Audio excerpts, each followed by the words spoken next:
नमस्कार दोस्तों, story book 12 में आप सभी का स्वागत है। यह कहानी मैरिड अनमैरिड सभी को जरूर सुनना चाहिए। तो सुनते हैं। पूरे 4 साल बाद हेमंत कनाडा से लौटा था। कनाडा में एक ब्यूटी प्रोडक्ट बनाने वाली कंपनी में हेमंत काम करता था। हेमंत अपने देश लौटकर काफी खुश था। एयरपोर्ट पर उतरते ही हेमंत की नजरें अपने परिवार वालों को खोजने लगी।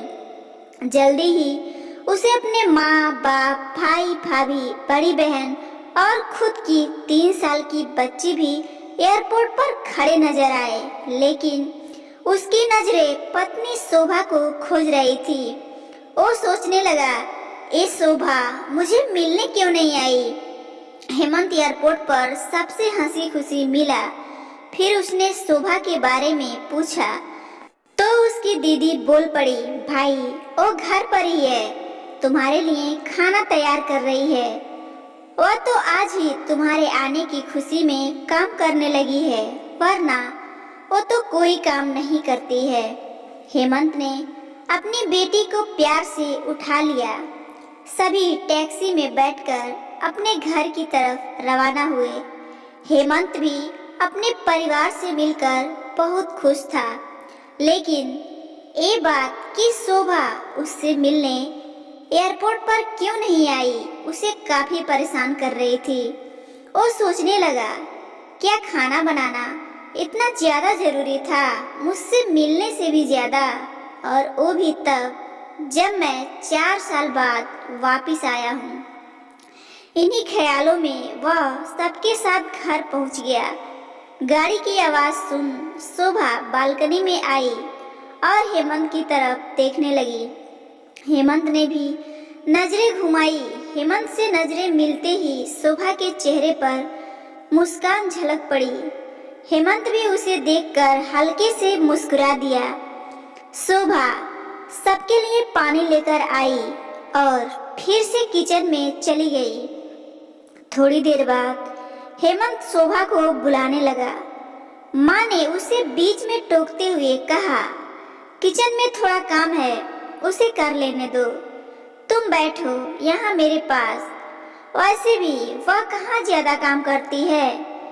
हेमंत यही बात दूसरी बार शोभा के बारे में सुन रहा था। अब उसने सोचा कि मेरे परिवार वाले मुझसे झूठ थोड़ी ना बोलेंगे। ठीक है, बाद में मैं उससे बात कर लूंगा। हेमंत अपने परिवार वालों से बातचीत में मगन हो गया और यही करते करते शाम हो गई। शाम होते ही अकेले शोभा ने सबके लिए भोजन बनाई। सभी परिवार वाले खाना खाने के लिए डाइनिंग टेबल पर बैठे थे, सिवाय शोभा के। हेमंत चाहता था कि शोभा भी उसके साथ ही बैठकर खाना खाए, लेकिन फिर माँ ने कहा, अगर वह भी खाने बैठ जाएगी तो सबको खाना परोसेगा कौन। रात को सोने के वक्त ही हेमंत और शोभा अच्छे से मिल पाए। हेमंत शोभा के साथ काफी बातें करना चाहता था, लेकिन उसके चेहरे पर थकान और नींद अच्छे से देख पा रहा था, इसलिए उसने शोभा को परेशान नहीं किया और उसे सोने दिया। अगली सुबह हेमंत देखा तो शोभा उसे फिर से किचन में मिली, जो सुबह सुबह ही जल्दी से उठकर घर वालों के लिए चाय नाश्ते की तैयारी में लग गई थी। अब हेमंत सोचने लगा, माँ और दीदी तो कहती थी कि शोभा ज्यादा काम नहीं करती, लेकिन जो मैं देख रहा हूँ वो तो कुछ और ही है। हेमंत अब सब समझ गया था, पर वो अपनी माँ को नहीं बोल सकता था, इसलिए अब उसने खुद ही शोभा की मदद करना शुरू कर दिया। हेमंत के हाथ बटाने से शोभा को भी थोड़ा अच्छा लगने लगा था। पहले जहाँ उसका चेहरा थकान से उतरा रहता था, अब उस पर थोड़ी थोड़ी चमक आने लगी थी। हेमंत का ऐसा व्यवहार अब घर वालों को खटकने लगा। घर के सभी बड़ों और उसकी दीदी ने मिलकर हेमंत को समझाया। सोचो, अगर आगे चलकर शोभा को तुम्हारे हेल्प की आदत पड़ गई तो तुम्हारा अपने काम में ध्यान लगाना मुश्किल हो जाएगा। हेमंत हमेशा से ही अपने परिवार वालों की बात मानता आया था। जिस तरह से सब ने हेमंत को समझाया था, हेमंत भी उनकी बातों में आ गया। अब हेमंत शोभा की मदद करने से कतराता था। हेमंत अब घर से ही ब्यूटी प्रोडक्ट ऑनलाइन बेचना शुरू कर दिया। उसका परिवार भी बढ़ गया था। अब उसे 2 बेटियां और 1 बेटा था। जितना वह कमाता था उतना सबके लिए काफी न था। हेमंत ने यह फैसला किया कि वह अब शोभा के साथ शहर में जाकर रहेगा, जहां पर शोभा भी कुछ काम कर पाएगी। इस तरह से वे अपने पैसों की तंगी को पूरा करेंगे। अब शोभा नौकरी करती और हेमंत घर से ही ऑनलाइन अपने प्रोडक्ट बेचता। कई साल ऐसे ही बीत गए। शोभा घर का काम और बाद में बाहर का काम करके पहले से भी ज्यादा थकी थकी रहने लगी। परिवार वालों की बातें अभी भी हेमंत पर असर करती थीं। वह यहाँ पर भी शोभा का हाथ ना बटाया करता।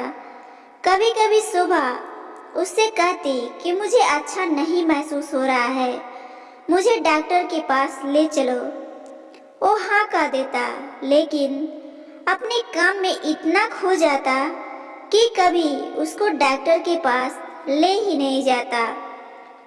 शोभा तो बीमार थी ही, लेकिन एक दिन हेमंत बहुत ज्यादा बीमार हो गया। उसे अस्पताल में भर्ती करवाना पड़ा। अस्पताल में हेमंत के पास सिर्फ शोभा थी और कोई नहीं। इतना बीमार होने के बाद भी उसके परिवार वाले सिर्फ और सिर्फ उससे मिलकर वहां से अपने घर चले गए। शारीरिक तकलीफ से गुजर रहे हेमंत को अपनों का ऐसा व्यवहार बहुत तकलीफ दे रहा था। फिर वह सोचता कि उसने भी तो शोभा के साथ जिंदगी भर यही किया है। यहाँ तक कि शोभा की खुद अपने मुंह से कहने के बाद भी उसकी तकलीफ को वो नजरअंदाज करता आया था। हेमंत को अपना दर्द शोभा के दर्द के आगे मामूली सा लगने लगा और पश्चाताप के आंसू हेमंत की आंखों से बहने लगे। उसने अपनी सारी गलतियों और गुनाहों के लिए शोभा से माफी मांगी। दोस्तों, जीवन साथी का मतलब होता है कि जीवन के हर उतार चढ़ाव में, जीवन के हर मोड़ में जो साथ दे। साथ होने और साथ देने में बहुत फर्क होता है। दोस्तों, एक पत्नी की दर्द भरी इस कहानी को पढ़कर किसी भी पति या पत्नी का अपने जीवन साथी के प्रति व्यवहार अच्छा हो जाएगा तो इस कहानी को सुनाने का मेरा उद्देश्य सफल हो जाएगा। कहानी पूरी सुनने के लिए धन्यवाद। दोस्तों, अगर मेरे द्वारा सुनाई गई ये कहानी आपके दिल तक पहुंची हो तो एक लाइक जरूर कीजिएगा और ऐसे ही और कहानियां सुनने के लिए चैनल को तुरंत सब्सक्राइब कर लीजिए।